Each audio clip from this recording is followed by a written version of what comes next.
OK, let's get on with it. Our first session is, funnily enough, me talking to Jack Hidary. So, Jack, please come up onto the stage. Thanks. Do you want to go?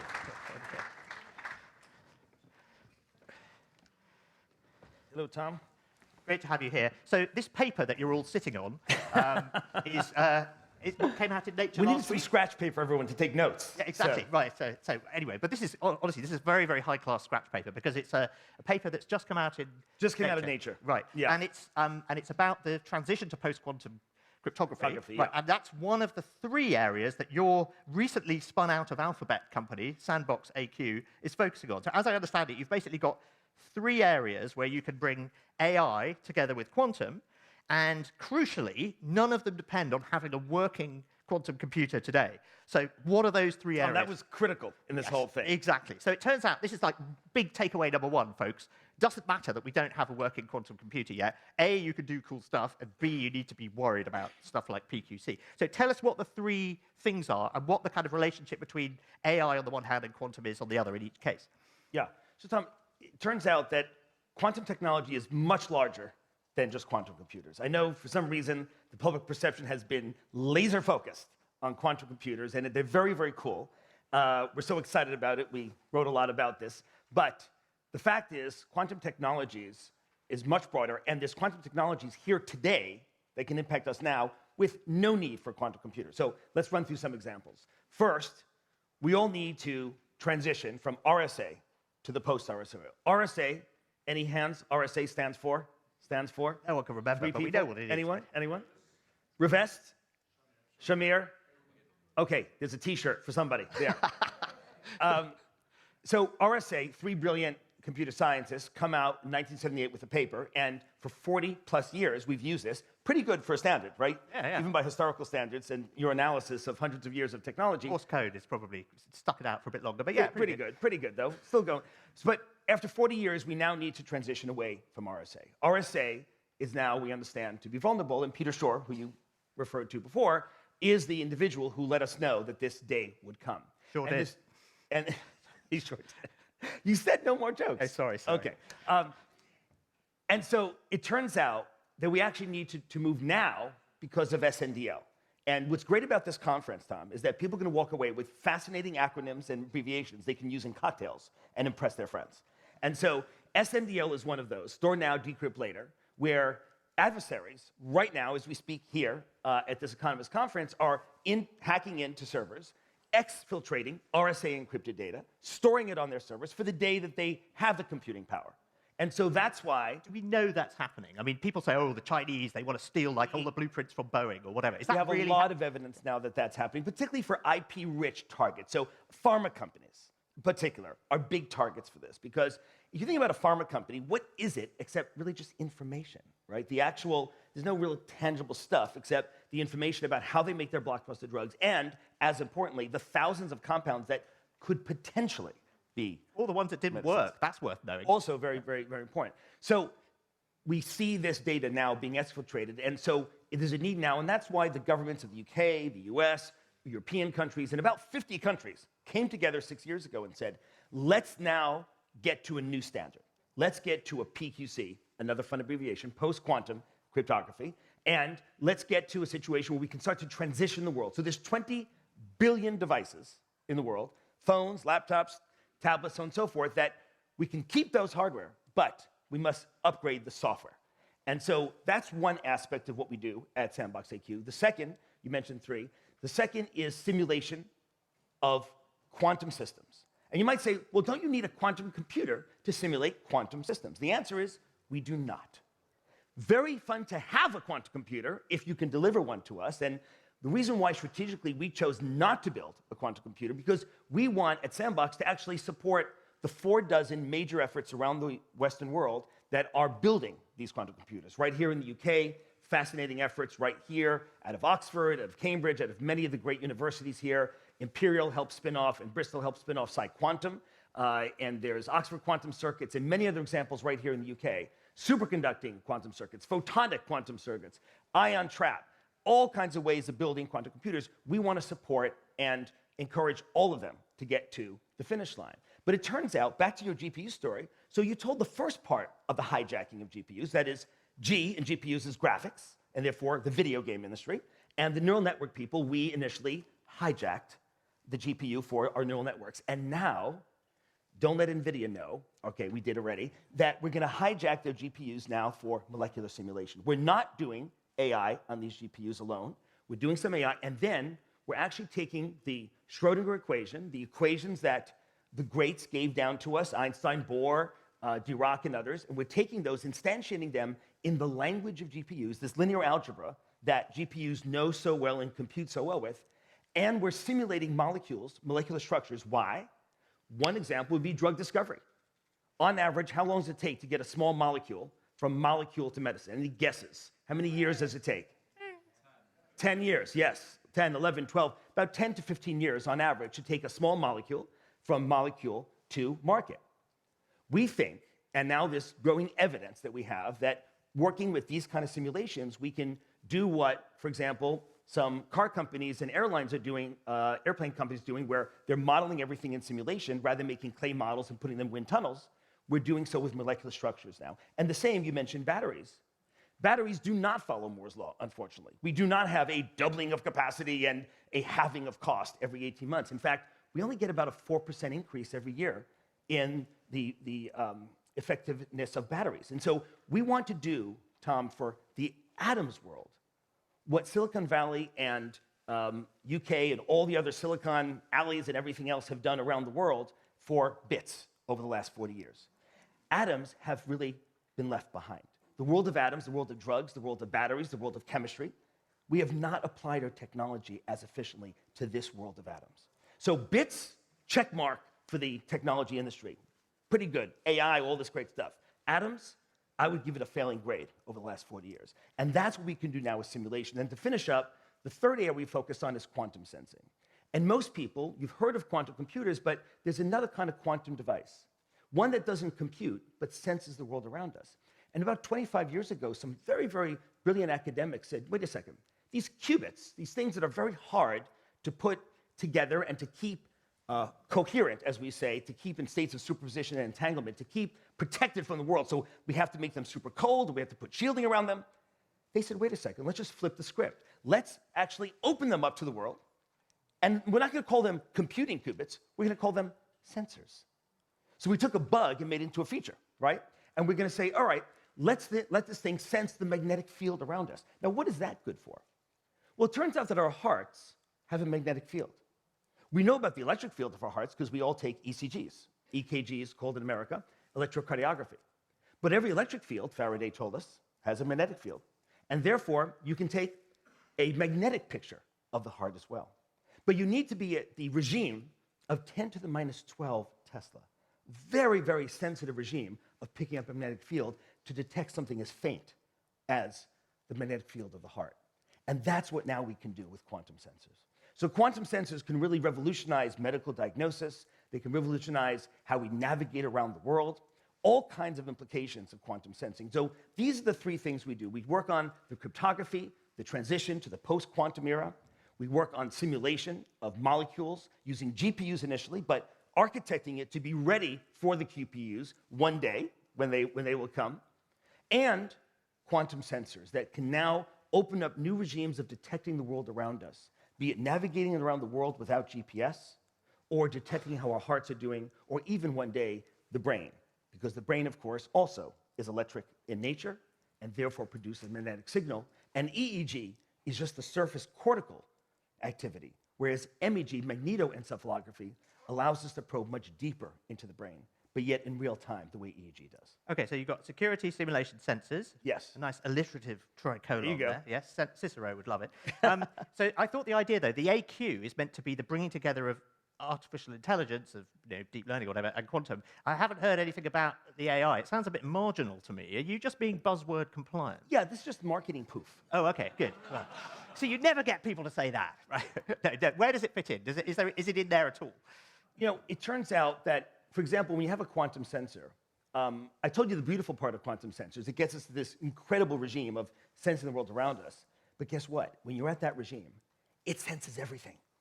And so now when you look at the output of one of these diamonds, if I showed you a quantum sensor, we make them, by the way, from diamonds. We build these diamonds in a facility here in England and in the States. And if I showed you the output, it'd be like just one big line of information, data coming out. Where's the signal in there, right? The signal-to-noise ratio, this SNR. So it turns out we need machine learning, we need advanced data techniques to find that signal in there. And frankly, these sensors have been around for about 10, 15 years. Not as refined as we have them today, but the concept is not one we invented. But we needed to bring the heritage we had from Google of machine learning and say, using this other tool called ML, we could search and find that needle in the haystack of the incredible magnetic data coming out of this diamond. So it's actually pretty critical to the story. Did you see there was a conference just the last few days about 6G? Because obviously now we've all got 5G. Oh, really God. So we're on passe. 6G now. Yeah. And 6G is going to have machine learning in the air interface to find the signal.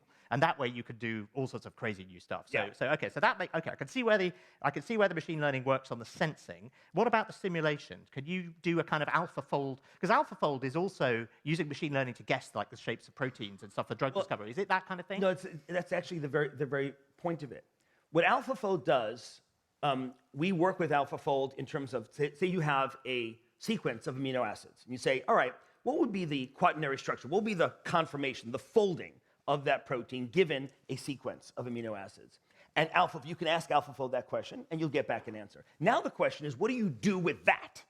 How do you make a drug out of that? How do you make a drug to target a protein if you're trying to stop a protein, a misfolded protein or an errant protein from doing something evil in the body?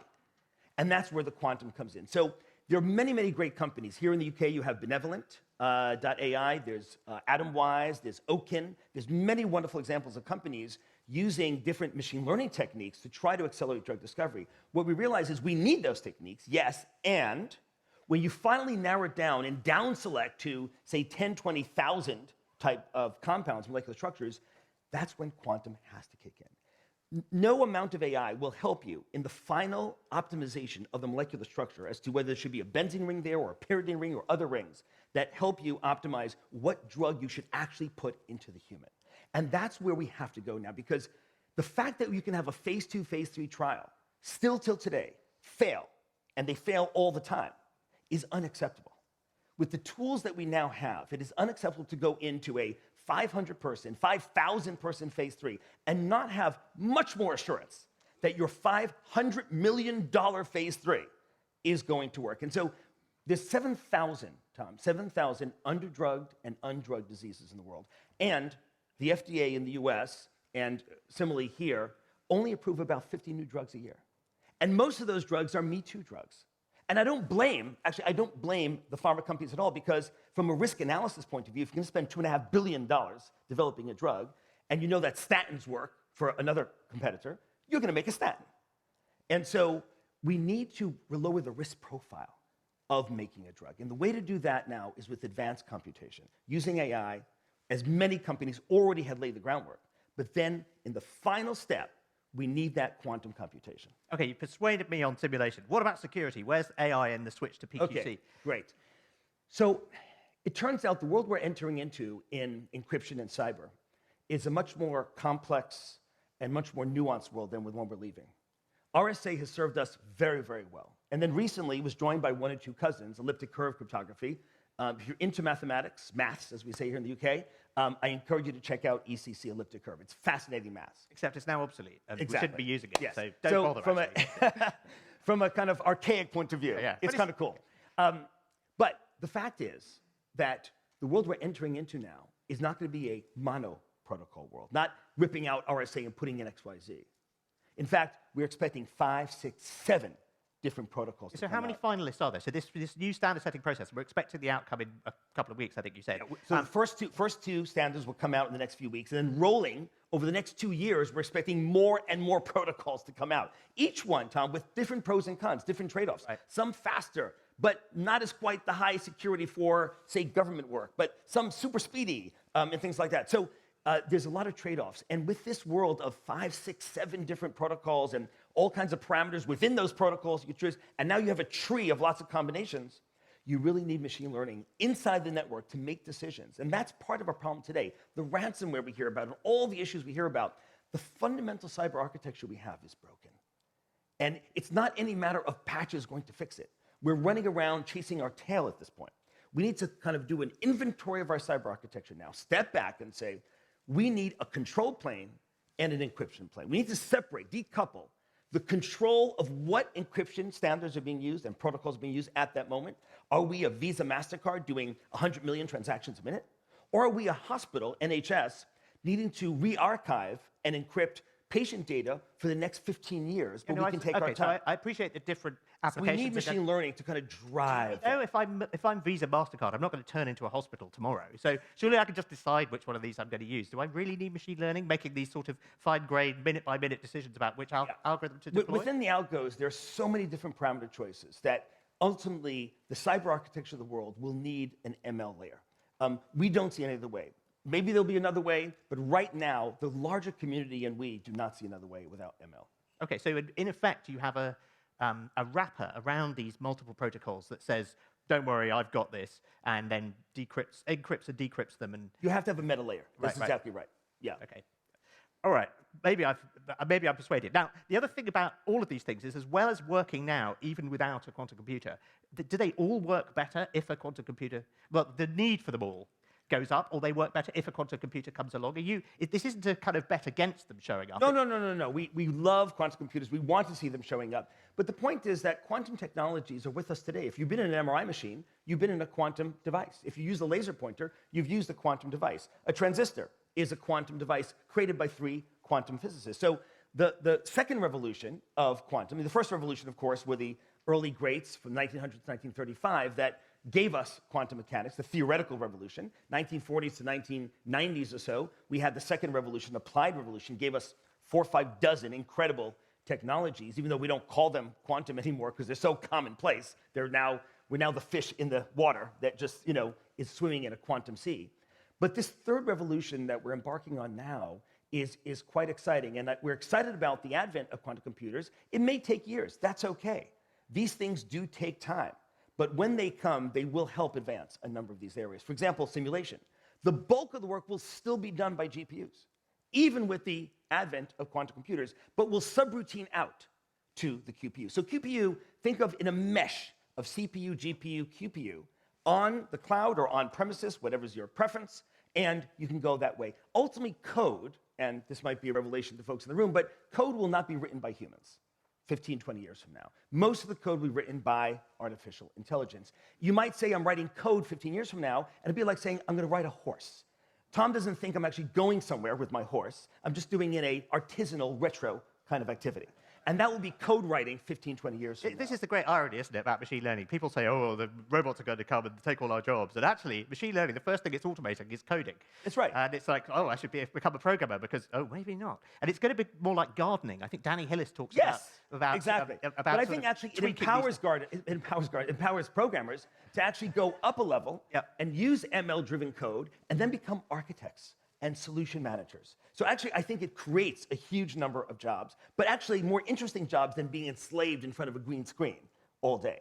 So the fact that the code is being written that way, we need smarter code. The code will recognize, do I need to run this part on the GPU, and this part on the QPU, and that part on the CPU? And we'll have this interrelationship of these different kind of processing units, the same way that our brain works in that way.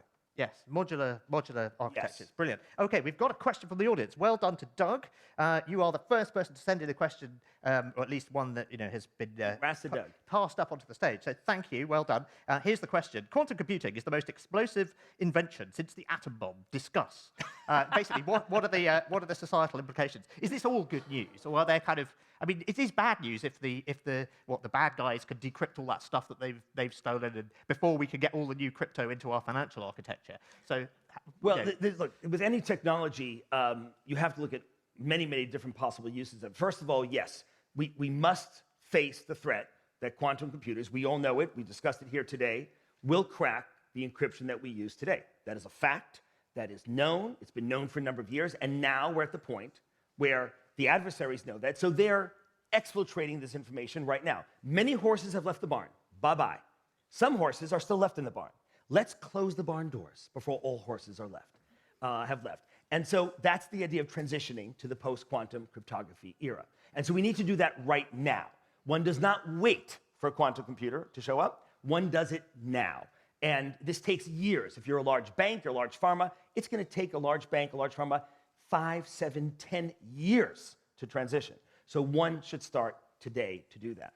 In terms of quantum computing, I think there's a lot of positive benefits, as I mentioned, the molecular structures, drug discovery, yep. things like that can be accelerated. But could you also make new kinds of military-grade materials that could, say, protect a tank?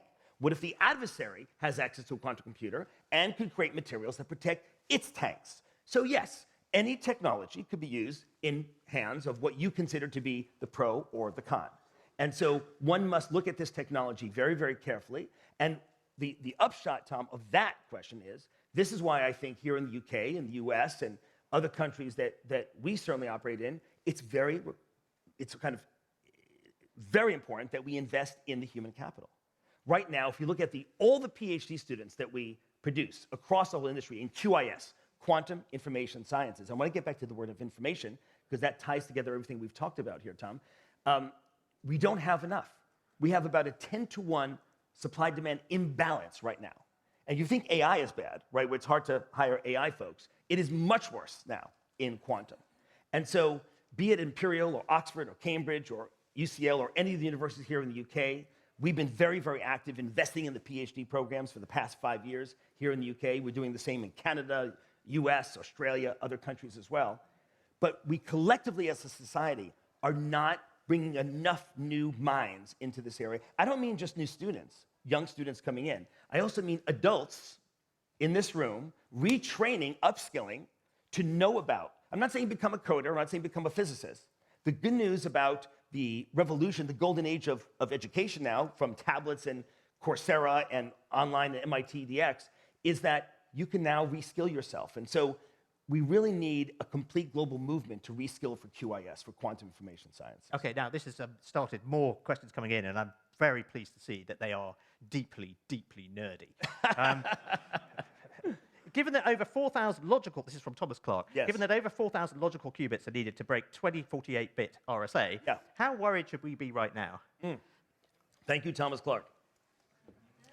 Yeah, it's absolutely true. As I said, it's going to be years before there's a quantum computer that can break today's RSA. That's not the reason to transition today. The reason is because of the SNDL, the Store Now, Decrypt Later attack. That is the problem we have today. That IP-rich targets, be it banks or pharma or government, intelligence agencies and others, are these targets for the exfiltration. And so that's where we have to start moving now. It also turns out that the byproduct of moving is a relook at your cyber architecture, meaning that you can actually start to batten down the hatches against all the other mundane kind of attacks that one has. But could we get to information? Yeah. Because I think it hits a question, Tom, you and I have discussed before, which is what underlies all this quantum technology? Talking about quantum sensors and quantum computers and all this kind of stuff, what brings this all together? Well, this is related to the final question I was going to ask, which is, why do these three totally different things in the same company? Surely you should just be three companies. Yeah. What do they have to do with each other? Excellent question, yeah. So it turns out that although it appears quite different in terms of these three different areas, underlying all this, and this is a message I wanted to share, is quantum information. And I know that the idea of what exactly is information, we use information in a lot of different ways in common parlance. And so there's a more exact way we use information in the quantum world. And we won't go into all the details here today, but let's just start with Claude Shannon. You're a student. We've only got a minute and a half, so we're going to have to be wonderful, very, very quick. Good. We're going to have a lot of dense information in a short amount of time. So Claude Shannon, 1948, writes a 75-page article in the Bell System Technical Journal, and he tells us about a definition of information. And you can look it up online, and you can watch videos about what his definition was. And then, a number of years later, we quantized this analysis. We now understand that there's a definition of information that we now need to explore, given the states of superposition and entanglement. In fact, we can use this definition of information to transmit information over quantum networks. And quantum networks are being built right now as we speak. Just like the internet is here, there's a parallel internet being built that will take years. Just want to set expectation, Tom. Years to build, node by node, to transmit these states of information. But underlying the quantum sensor, the diamonds I mentioned before, the quantum computer, other quantum communications and quantum networking, is the idea of quantum information. In fact, it's even tied to black holes. Okay, blimey. We've covered the whole universe. Yes. We've gone from quantum to the biggest things in the universe. Yes. I should also have mentioned that Jack is the author of this Bible on all of this field, so that's another feather in your cap. It's been fascinating. That's been a fantastic start for the day, really touching on lots and lots of bases. Give it up for Jack Hidary. Thank you. Thank you, Tom.